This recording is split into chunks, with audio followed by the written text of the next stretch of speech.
Hey guys, welcome to the Guardians of Tyr Store Championship in Northampton, UK. This is the final round of our top cut. We have got on the left hand side the King of Swiss playing Baratheon Lannister, Mike Smith against Dan Gallager on the right hand side playing Greyjoy's son. And joining me today, yet again, is Richard Walker. Hi guys. Hi.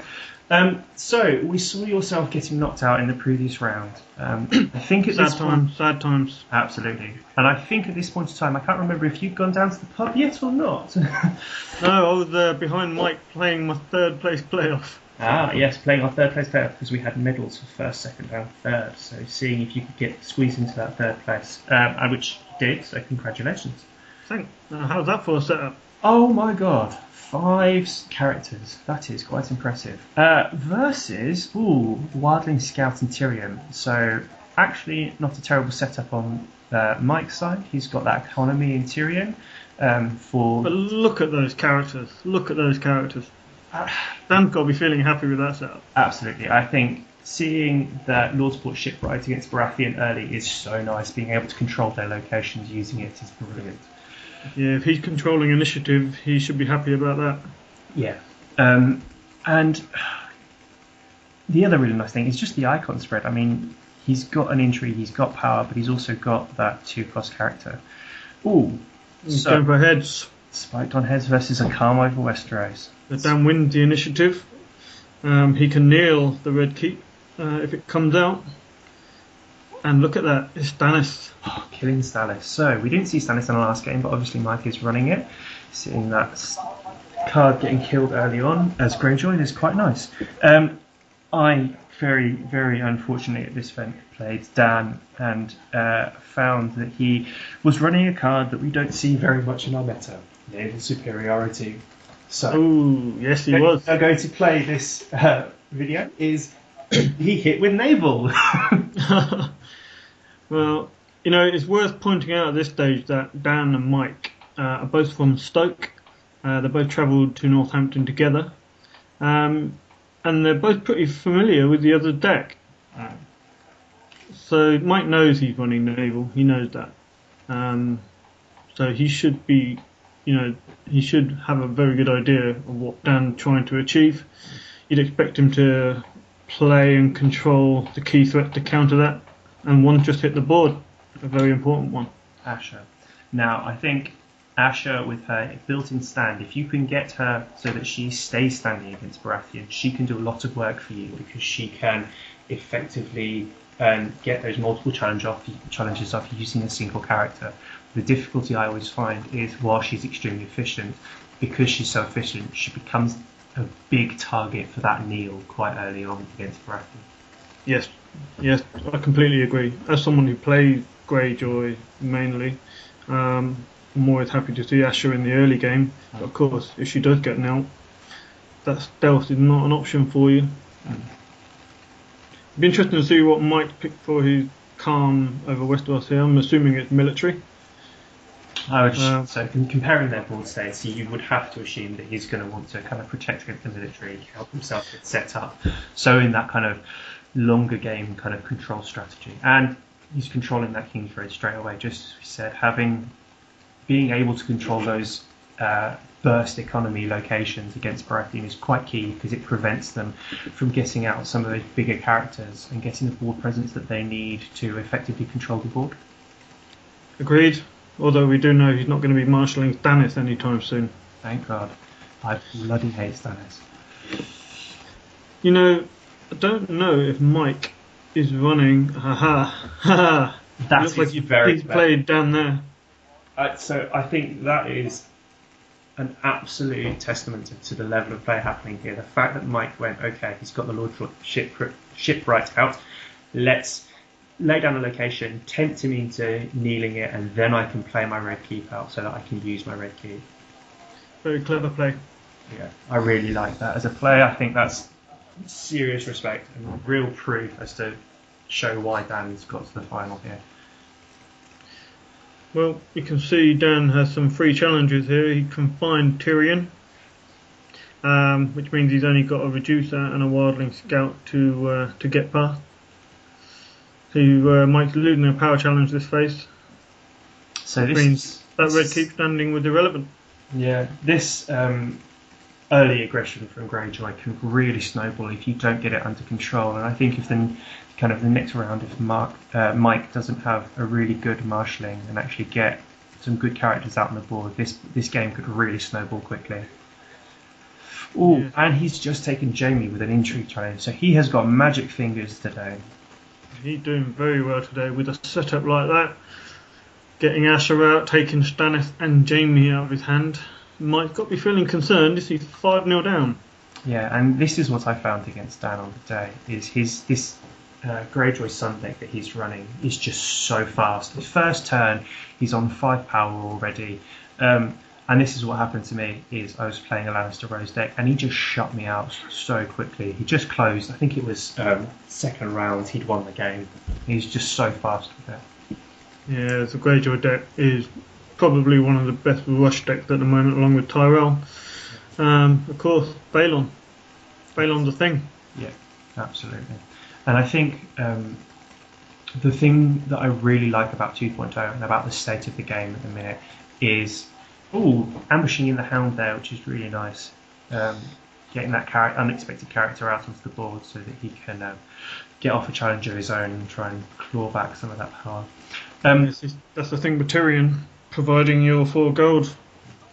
The thing I really like about 2.0 is the fact that, yes, Greyjoy and Tyrell are both Roche decks, but they do it in such different ways. Greyjoy with their unopposed and Tyrell with things like Lady Sansa's Rose. The fact that you've got that diversity within a game that has barely, at this point, has got a deluxe expansion and a few kind of chapter packs, and yet we've still got that diversity is what I really love about this game. Yeah, and of course that's only going to get better as well.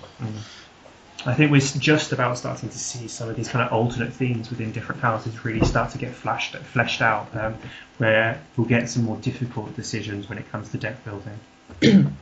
Yeah, with the Wolves of the North pack already started being pulled in a couple of different directions, you're going to see some interesting builds. Ooh, so we've got filthy accusations. Dan, yeah, I think Dan was a bit preemptive there. He knows what's going to happen. Yeah. Dan getting a bit overexcited there, and Mike going, hang on, let me think about this, and then deciding to kneel Asher anyway. Dan's got that adrenaline coursing through his veins. He's on top at the moment. He feels like he's making some headway. Yeah. Getting that march to the walls quite nice, kind of limiting Mike's board state. As I said previously, I think unless Mike can get a kind of some good characters down this round, he could get really in trouble now. Yeah, facing against a small board for Greyjoy is always good, especially when you have the stealth on board. And he's got Theon out, more stealth. And I think sorry, Mike has Tyrion. You can't stealth Tyrion. No, and I think that's I think having Tyrion out, and I think playing that filthy accusations is a really good call. It lets him stall that round, lets him kind of set up his board a little bit more before he can start to push back if he's going to be able to. I think that filthy accusations against Greyjoy is quite impactful because they do have just a couple of key characters which they want to use to control the game. Of course, like we just said, Greyjoy is very heavy in on the rush. I feel the accusations slowed it down. It's not unheard of for Greyjoy to finish in turn 2, turn 3. And Filthy, if that goes to turn 4 and turn 5, you've got yourself a better chance. Yeah, and I think once you get to turn 4, turn 5 as Greyjoy, your chances of winning are significantly diminished, because that way the other person has managed to set up their board and got a bit more control of the game. I think what will be interesting to see is with the introduction of Iron Mines in the next pack, whether they do something they end up a bit more offensive when it sets them up quite nicely for Valor. And I think that when we do get Valor back into the game, sets Greyjoy up quite nicely to have more of a kind of a later game rush, kind of puts them back to the beginning of the game, which is what they want. Definitely looking forward to that, I can tell you. Absolutely. Not the time or place to talk about it, but I think there are some possible difficulties with Valor in 2.0 with the increased gold curve and the introduction of reserve. I think it could end up being much less widely played card and plot than it was in first edition. It won't be for every house, that's for sure. Absolutely not. So we've got some challenges going off with Tyrion. Well, we can see Dan knelt his King's Road again, choked him a little bit for economy, and then we do not sowed his Red Keep with an unopposed challenge from Theon.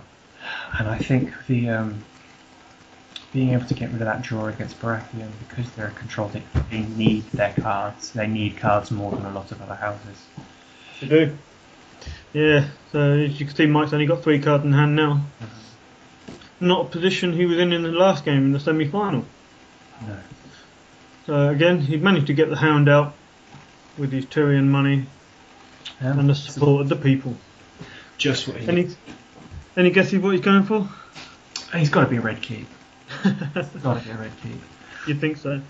The thing I find quite difficult, and the thing I love about support of the people, is the fact it's your whole deck. The fact that you can just go get the location you want. I absolutely love it. And put it into play, yeah. Absolutely. I think when I first played Baratheon, I made the mistake of sometimes not going and getting the Red Keep with it, of maybe getting Chamber of the Painted Table, thinking I need to try and steal some power back off them, I need to try and stabilise the board state. But in that situation, it's always the Red Keep, because as soon as you start getting that draw from the Red Keep, you're setting yourself up for the long game. You're going to get those cards that you want because that Red Keep is drawing you so many. Exactly. I mean, in the worst case scenario, if you pick up the support of the people and you've already got the Red Keep out, you're looking for the throne, aren't you? You're looking for the Painted Table. You're going to accentuate your dominance. I think that's why it's such a good card in Baratheon, because they do have a couple of key locations which they don't need for the game, but which speed them up significantly. Alright, we're picking plots again, and Dan's ahead, 6-3. Oh, and he hits with the naval. Might should have known better, I guess, but Yeah. does he have enough non-kingdom and edict plots to counter it? I think with the state of the game as it is, I don't think you can. I think you are, at the moment, so reliant on key and edict plots. To actually kind of win the game, I think they are some of the most impactful and most important plots in the game at the minute. So I think that naval superiority, especially in this tournament, when personally I hadn't seen it for a while, I think it was a really good call. Yeah, it seems like the boys from Stoke play it quite a lot. Every time I've seen them in tournaments, a couple of them seem to be running it. They know what they're doing. So we've let their secret out. Make sure if you find out someone's from Stoke, they're probably playing naval. Yeah, they won't run it next time when you wait. I know, that'll be the challenge. And what's Mike got? Melisandre yet again. Yeah, that's going to hurt. Looks like Ashley's going to be on her knees again. Absolutely. You must have something against women. He's obviously sexist, kneeling those women all the time. Danny in the last game and Asher in this one. Yeah. Although, he's got no money. He's only got his Rose early, King's Road is now again. Yeah, so this kind of Greyjoy Martell deck doing a good job of choking out the opponent. Yeah, he's got none of those attachments that take away the icons out. Now, I wonder if he's running them at all. Condemned and Attainted.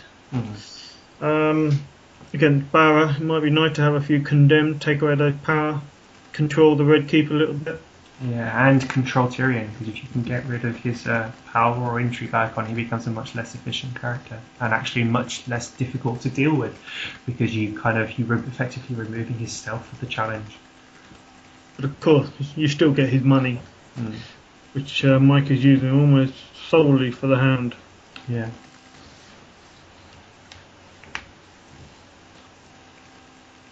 What do we have here? A military challenge with intrigue. Mike's reaching for his money. Yep, intrigue. Intrigue challenge. So making sure it's that 4 strength, so that even if he uses Tyrion, he still wins the challenge. So I think at this point, Mike's probably going to let it go unopposed. I'll come back at you with the Tyrion in the next when I get my challenges. He's got a nice full hand there to. Oh, he took the Hound. Oh, so he got rid of the Hound. Probably hurts Mike there. I think the Hound. You hope he's got something else to spend his money on.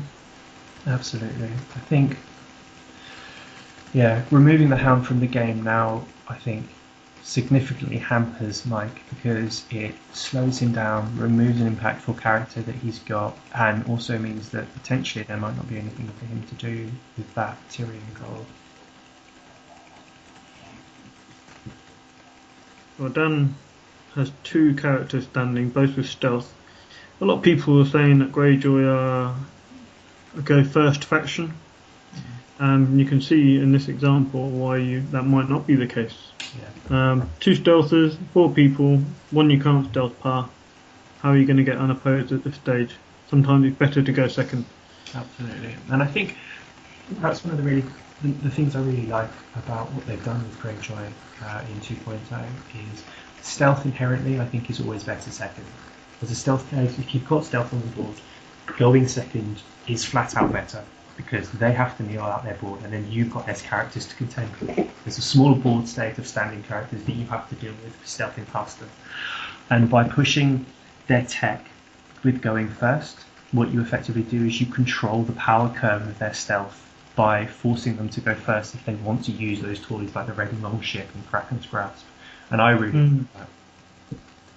Yeah, that Raiding Longship has changed the game slightly though. I mean, you can stealth one person, Raiding Longship another, and they have to kneel, at least 2 people if they want to block it. Yeah. Are you going to do that? Or are you just going to give them unopposed, keep your people standing? It's a double-edged sword, I guess. Damned if you do and you're damned if you don't. Yeah. And Dan's whittling Mike board down bit by bit. Again, he just got the military off there. So, 8 power to 3 against Greyjoy in the second round. I've got to wonder if Mike can pull it back from here. We've seen in the last game what a good player is, and the fact that he can play against those kind of big decks and play the kind of around cards that are so impactful. But in this situation, can you see him coming back? Can you see him being able to kind of pull it back from here? Well, if I'm playing Greyjoy and I'm at this stage in the third round, I'm normally pretty happy. 7 power. I'll be looking to play a Rise of the Kraken or Clash of Kings, and I'll try and finish it out next round. 7 power is normally the mark where I'm starting to think, I'm going to go for it next round. This is mine. And not many other factions have that sort of potential to rush the power that fast. So as we can see there, it looks like Dan's thinking about Rise of the Kraken as well in his plot deck. Mike is 7-7. He has managed to, through the use of power challenge there and then winning dominance, get back so they're drawing on power. And I think the fact he's been able to stay level on power against Greyjoy in this situation is a testament to the quality of player that he is. Oh, so Dan went for Calm over Westeros. Why do you think he did that? I think he's playing a bit too conservative for my liking. I would certainly have gone to try and rush through that. But he decided to protect. I'm not sure. And he's lost a Balon with heads on spike. Not what he would have wanted to see. Absolutely not. So that puts Mike on 9 power to Dan 7. Dan has lost Balon. Balon is now dead. I think that really helps Mike, because if Dan had managed to get that Balon out this turn, I think he would have been able to rush to the finish line. I do agree that maybe the Calm over Westeros is a bit conservative, but you can see why he wanted to play out the Balon. Yeah, he needs to rush to the finish line, because Mike is now starting to get newly made Lord getting rid of the Red Keep yet again. That's quite nice.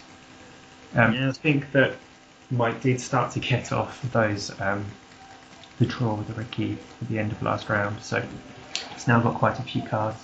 Yes. Fistful of them, in fact. So I think losing that Balon, while painful, the fact that Dan has been able to play out that newly made Lord and control Mike's draw is good. However, with Mike having a fistful of cards, if he can start getting the board presence back in and get over Dan's choke, I think he's got a good chance of pulling the game back.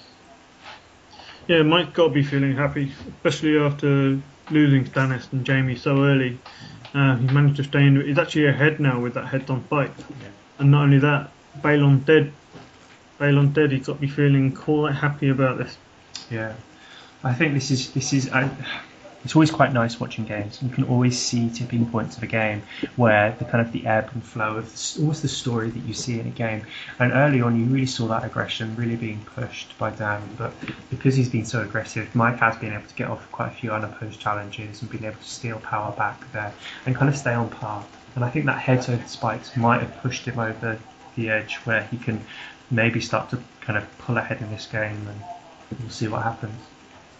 Yeah, now we've got Mel out. Ooh. Although Dan has nailed both shipwrights to nail both of Mike's King's Roads, he still managed to get Mel out nonetheless. I think you get to a point in the game now where Mike has got 5 gold, he's got the Dragonstone port, he can play the Mel out. Yes, you may want to prevent him from flooding the board, but you get to a point where sometimes it might be a better call to leave those Lords shipwrights standing. What do you think? Would you have still knelt them out and kind of try and carry on that choke, or would you have left the characters standing? Difficult. I would have probably done the same as Dan, to be honest. I would be fearing big characters coming out, either another Jamie, possibly a Robert if he's running Robert. You don't want him to get that presence on the board. Although you look at the upshot of it, Mike's got 4 characters all standing, and Dan doesn't. Yeah. See, I think this is the difficulty is great. You do sometimes have a lot of characters out on the board, but sometimes some of them aren't that effective. It's basically all just supporting your Balon, your Theon, and your Asher. Yeah, I mean, I play Greyjoy and I prefer to keep the board small. Run double wildfire quite a lot. Stealth is obviously so much better on a smaller board, and it's easier to get unopposed on a smaller board. So Dan doing a power challenge with Newly Made Lord and the Scavenger. I quite like this play because what this means is that Mike, if he wants to win the power challenge, has to deal out multiple characters, which means that he's not going to get 3 unopposed challenge against Dan's knelt out board. However, I think this is the difficulty with Greyjoy because you want to be very aggressive so early on. It's difficult at times to find a point of kind of going, actually, maybe I don't need to keep forcing through these challenges. Maybe I need to kind of sit back and... Yeah, but he's now out his entire board. He's very vulnerable, and Mike's just going to take that power. Yeah, absolutely. And now he's going to take his cards as well at the end of it. Yeah. There we go, another unopposed challenge. Getting 2 power back there, so we're on 11-9 now. It looks like the tide has turned. Yeah, with Mike on 12 power now, I think what he's proved is even when he doesn't get out the Chamber of the Painted Table or he doesn't get out Gentry, and he only saw Mel late in the game, because of the quality of player he is, he really can kind of push to the finish line. There you go, Rise of the Kraken, filthy accusations. So Dan is thinking, hopefully I can push to the finish line here, but with Ashen knelt against that filthy accusations, I think it's going to be difficult for him. And Mike is basically saying, I'm going to control your board so that when you try to rush to the finish line, I'm going to control you, stop you from winning right now, and I'm going to pull it back when it's my turn. Indeed, you can see from his plot deck, Dan is actually running first snow, which would have limited Mike's board down to 2, himself down to 3. And with a fishing net in hand, that would have been quite nice. Yeah.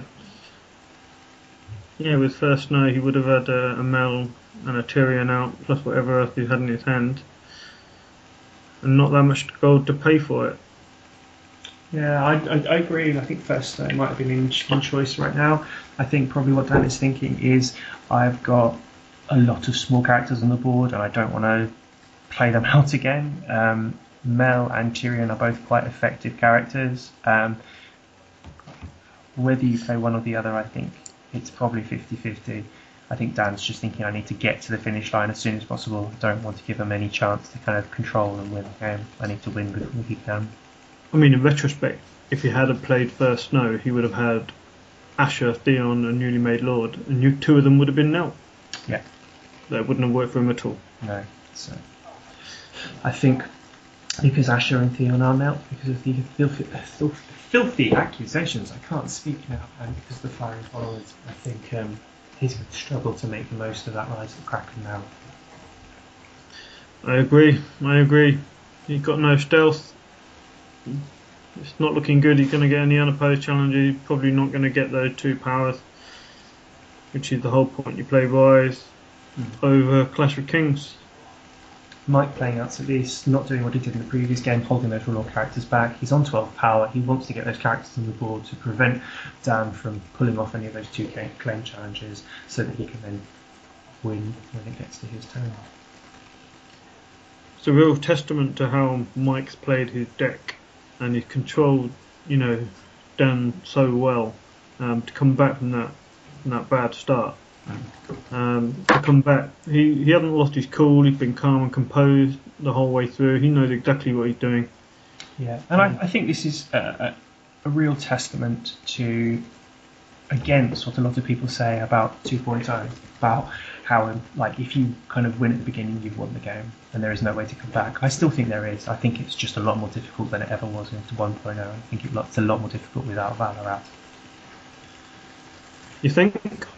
Yeah, I think you can still bring it back. I think it's really difficult, but I think it's still possible, and really is dependent on how the game goes.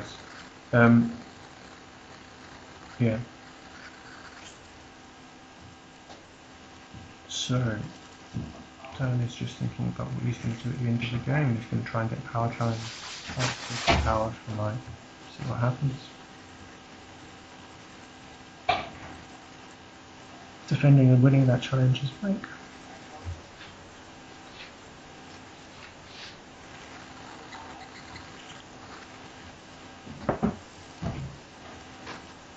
Returning Tyrion, getting unopposed, getting the power, and then winning Dom with money. And that's the game over. Well, thank you for joining me, Richard.